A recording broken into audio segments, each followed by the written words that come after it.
Hello YouTube modelers, welcome back to my channel. I want to thank all my viewers and subscribers for tuning in. So I am deep in the process of my SBD Dauntless by Revell. So I just realized I didn't document the fuselage halves, but basically the fuselage has already been mated, and of course the inside is painted like a medium green for the parts that are exposed. So I just painted the part that appear near the cockpit in green. The pilot figures are already painted.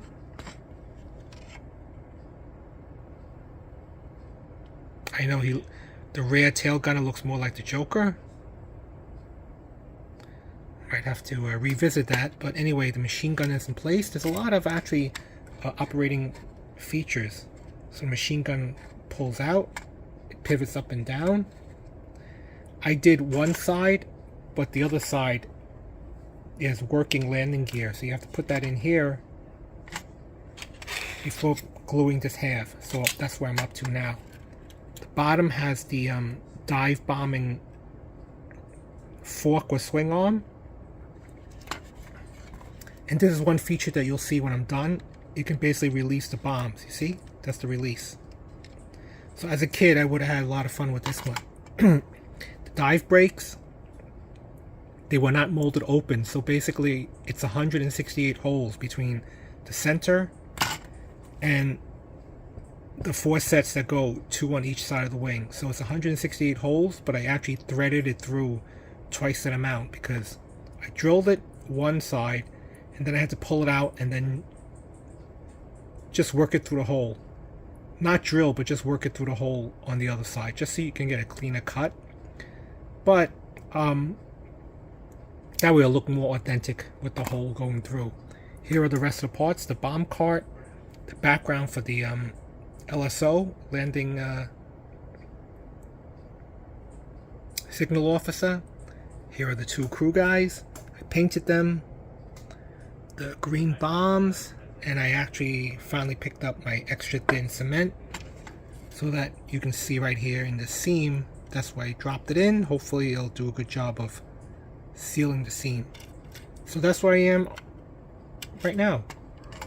So after I glue the rear stabilizers, I will probably mask it up and then paint the bottom light gray and then the top probably like a dark gray. And we'll take it from there. Also have to do the engine detail. With that, I have to spray paint the outside cowling in the appropriate exterior colors. So that's where I am now. Oh, propeller, I still have to paint the yellow tips to one of the spinning prop. So still a little bit more, but I'm sailing along smoothly because once you're done with the cockpit and some of the painting, it's not so hard because it's not that many parts. So that's where I am now with the Dauntless. Alright, so on the Dauntless dive bomber, I covered up the cockpit and I just finished spray painting it. So the top is light blue and the bottom is light gray. It's all acrylic. Light gray is the bottom, acrylic, very fast drying. The top is light blue, maybe a little bit too light, but it'll have to do. I think maybe a shade too light, but that's the only light blue I have that's flat, so it'll have to do.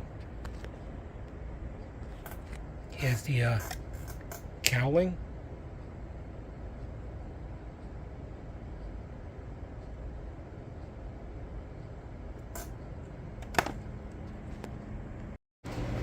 Most of the assembly is done. Just have to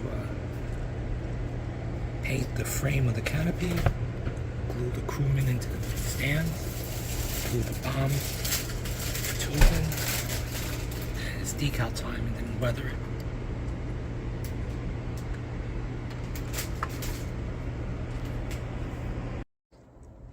Here we have Here we are at the final reveal of the SBD Dauntless.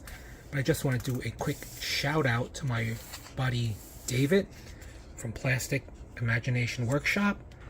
I received his latest shop card. This one that has the Colonial Viper and what looks to be a white Freightliner. I never quite seen it sloped like that. Usually they're straight, vertical. But this one has a slight slope to it. So I don't know whether that was a custom job or maybe that was how it was in that model year. But he also has a street custom police car and some kind of NASA space shuttle. So now I have his original card or older version and his modern version.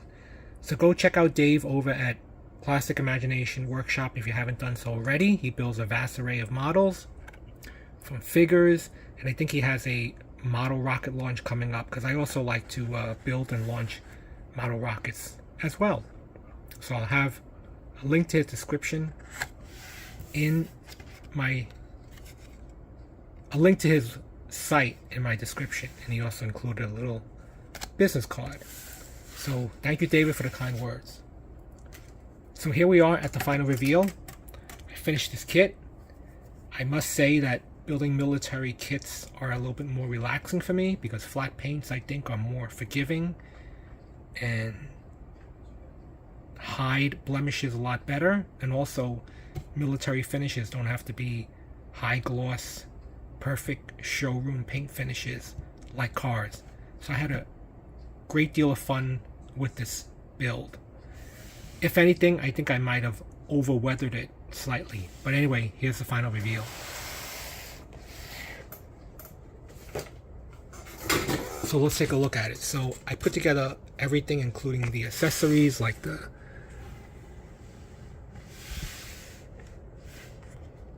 landing signal officer, the LSO, the netting, the bomb on the trolley, which is fun. So as a little kid, I guess this would have been loads of fun, but it is an old mold, an old Monogram mold from 1960. So these little accessories looks like something from the 60s and 70s.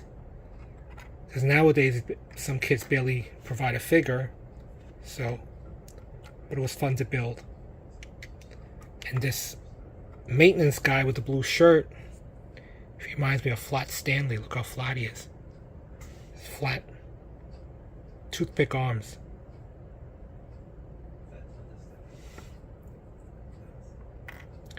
So the props spin freely.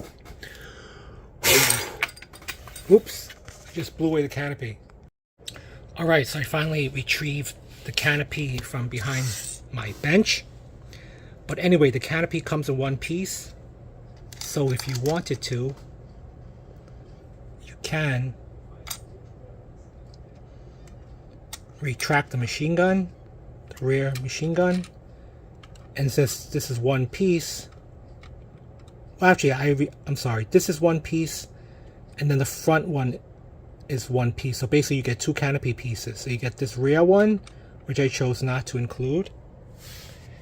And I didn't even paint it because it would enclose the rear gunner.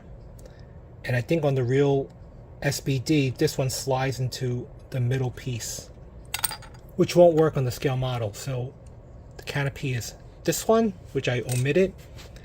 And then this one I actually cut or scored and I removed it. So this is actually a closed canopy, but I chose to leave it open because if you're going to spend the time to detail the pilots, and the instrument panel is just a decal that you glue on. Do not wet it.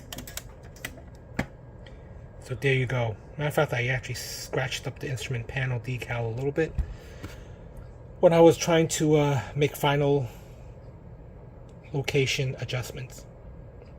So that's that. I did the rigging for the radio antenna. It does have a slight pull downward, which is correct, from the middle wire that's supposed to get wired through the canopy and into the radio. That should be inside in the middle section. And of course you saw that the machine gun is, you can lift it up So the props spin, and I like it that they included decals, which seems to be the Hamilton standards, and I love when they include these part spec details with serial numbers and part numbers, because that adds to the detail. I think if anything I weathered it slightly too much, but that's fine because these planes take a beating with the spilled lubricants, oil, fuel, flying through flak, and sometimes flying through the explosions that they incur from the dive bombing. They do tell you to glue the dive brakes, but I left them open so that you can close them and retract them at your desire or at your will. They are a little bit flimsy the way these pins stick into the tabs, but they pop out, but they pop in as easily as they pop out. But just be a little careful, they are a little flimsy. There's a lot of lateral movement in it.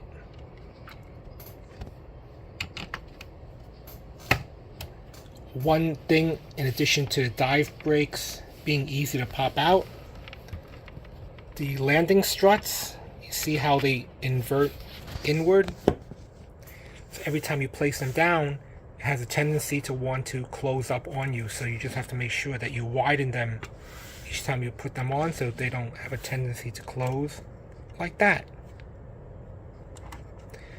I wouldn't recommend playing with the landing struts too much because they do kind of lock into place, but to constantly play with it, retract and extend would not be a good idea.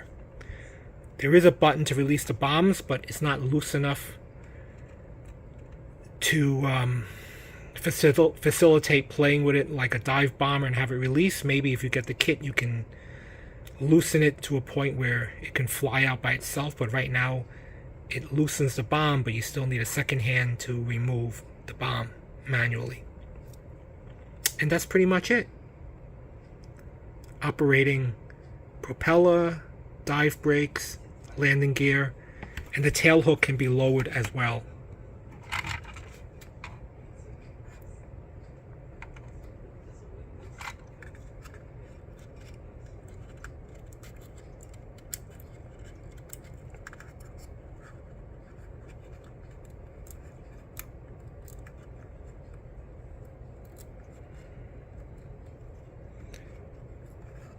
Like that.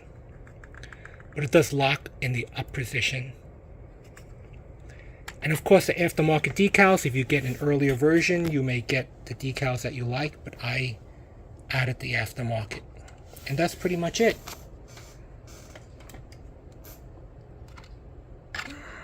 Here's the bottom. A lot of streaking as the plane is flying through the air. I opted not to glue down the canopy, but you can always put it back into place. And that's pretty much it. Overall, not a bad kit. Simple build. In my stills, I'll try to include a few pictures of it factory fresh, but I opted for the heavily weathered. This is the exhaust pipes on both sides. So as the plane starts and flies through the air, a lot of smoke and oil probably coats the plane. That's why I heavily weathered it along the strip and underneath. So overall, good build. Maybe not as detailed as other kits that are available out there, but for this price point, around under $20 or $15, whatever it was, not bad. Old 1960 Monogram mold.